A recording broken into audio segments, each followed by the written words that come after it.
When getting started on Amazon, not every one of us have thousands to lose, and I can very much relate and understand this situation because I used to make around £1,000 a month when I worked at my IT job. That's why I'm making this video to share the 7 Amazon FBA mistakes that cost me thousands of pounds when I first began my Amazon FBA journey back in 2020. Had someone created a video like this for me when I was starting out, it would have saved me a lot of time and money. So if you're just starting out, I recommend you watch this entire video and learn from my mistakes. All I ask in return is a like and share if you find value in what I have to say.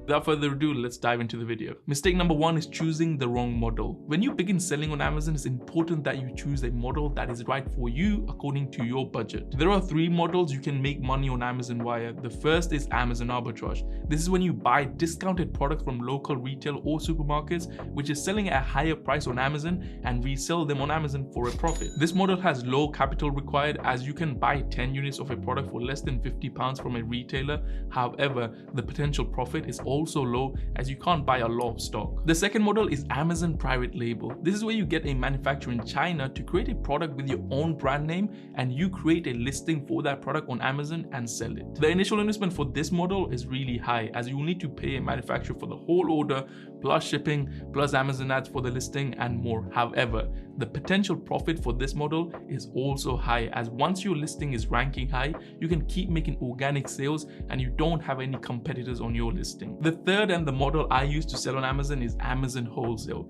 This is where you buy popular branded products in bulk that are already selling well on Amazon from a wholesaler or directly from the brand and resell them on Amazon for a profit. What makes this model great is that the initial investment for this model is medium, but the potential profits are high, so it's perfect for someone who does not have huge amount of funds to start private label. Now, most people try Amazon FBA and they straight jump to private label when they don't even have enough capital and they eventually give up. Like in 2014, when I first came across Amazon FBA, I thought the only way to sell on Amazon was with private label, but it wasn't until 2020 I found out there are way more cheaper ways to get started. Now, before jumping on the second mistake, I just want to say on the 30th of March, I'm holding a free live workshop where I'll be sharing how you can make £100,000 on Amazon FBA in 2023, and it's completely free. If you're interested in that, you can join using the link in the description. You can register without any credit cards or anything required.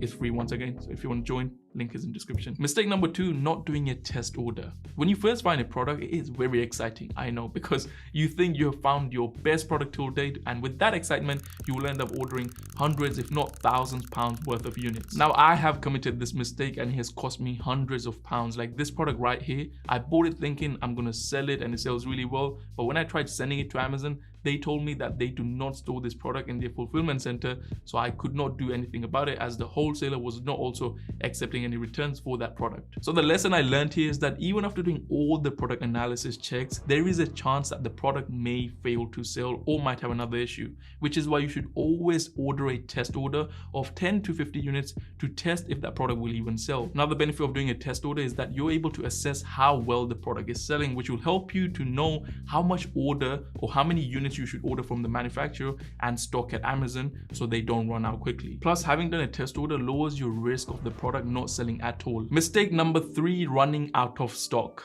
Running out of stock is one of the most common mistakes made by Amazon FBA sellers. Now, this can cause you on missing out potential hundreds, if not thousands of pounds worth of sales by just simply not making sure you have enough stock sent to Amazon. Plus, if you want to win the buy box more, it is good to send more stock in, because I'll give you an example. Let's say you sent in 10 units. If you're sending 10 units, then Amazon does not have enough units to send into multiple fulfillment centers around the whole of UK. So they might only be able to send in 2 in Manchester, 2 in Leicester, and keep the remaining 6 in London. Now, if you're sending 100 or let's say 500, then they have enough units to send over across every single fulfillment so that whenever someone is purchasing the product from like Newcastle, the person still is going to be able to get your product and you're going to win the buy box from them and they will get it next day, just because Amazon is able to distribute it to multiple fulfillment centers and they will have enough stock everywhere of your product. Now, to avoid running out of stock, you should always stay on top of your inventory levels. You should regularly check your inventory and make sure you order whenever it starts to get low. You can use tools like Seller Toolkit, link in the description, for 30% off off on the first month,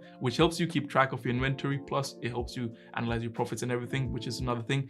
But this will help you to make sure you have optimal level of inventory. And another way to avoid running out of stock is to purchase your inventory in bulk and store some of the stock at your home or office. So whenever you need to restock, you can directly send it to Amazon and you don't have to wait until your supplier sends it to you and then you prepare it and then send it to Amazon. And finally, you can use Amazon's restock report, which you can get from your Seller Central account, to get an idea of how much inventory you will need to keep in stock. Mistake number 4, high reviews does not mean high sales. In the start, when I first started learning about selling on Amazon via Amazon FBA wholesale, I used to think if a product has a lot of reviews, then it automatically means the product sells a lot. But unfortunately, this is not the case, because a listing could be 5 years old and all the reviews it has got could be between 3 to 4 years, and the last year it might have no reviews at all.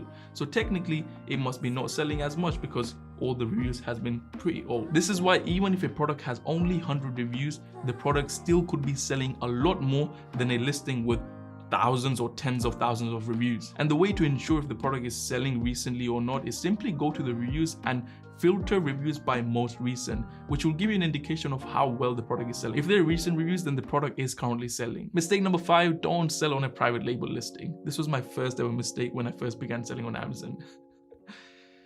Good old days. Anyway, the 4th mistake that people often make when getting started with Amazon is selling on private label listings if they're doing arbitrage or Amazon wholesale. See, private label listings are products that are sold under a brand name, whereas arbitrage and wholesale is selling products that are already sold on Amazon. If you're doing arbitrage or wholesale, it is important to avoid selling on private label listings, as it can lead you to suspension on your Amazon FBA account. Amazon does not allow sellers to sell on private label listings if they are not the owner of the brand. So it is important to follow Amazon's policies and guidelines to avoid any issues with your account, as it can lead to suspension. My first ever product I bought was a face mask, and I spent around £400 for like 200 units, and I was super excited. And once they arrived, I got it prepared and sent it to Amazon the next day. As soon as they arrived at the Amazon fulfillment centers and became available on my account, I sold like 12 units in like the first 2 hours, and I thought I'd found a golden mine.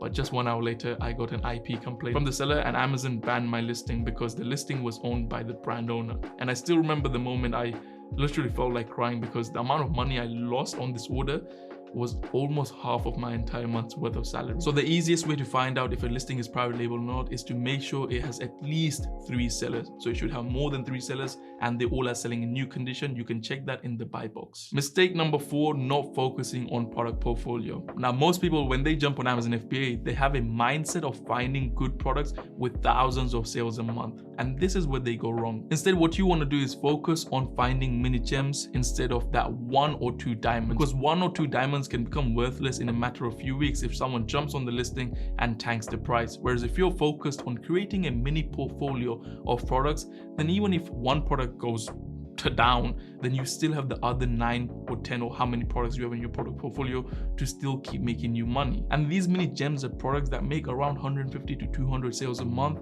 and where you can get around 60, 70 or 80 sales a month in the buy box. Plus, finding products with low sales volume is a lot more easier and less competitive than products with more sales, and I know that from experience. Mistake number 3 is not hiring staff. Most Amazon FBA sellers get on Amazon, and once they make few thousands per month, they find it difficult to scale. This is mainly because if you are one-man army, it can take you hours to pack your product so it can be sent to Amazon. However, this is where you can be smart and start delegating. The number 1 thing you need to remember when trying to delegate is first figure out what is taking most of your time and start off by delegating that. Now, the time which you will be able to get back by delegating a task will enable you to look for more products and spend time doing what helps you expand your Amazon FBA business. For me, the most time-consuming part was product preparation, where you simply label the products to get it sent to Amazon. So what I did was I had my brother to help me deal with all of that so I can spend that time on finding more products and scale the business. Now, if you're just beginning your Amazon FBA journey, then make sure you avoid these 7 mistakes. And once again, if you want to learn how to make 100K a year with Amazon FBA in 2023, then you can join my free workshop on the 30th of March. But in the meantime, you can go watch this video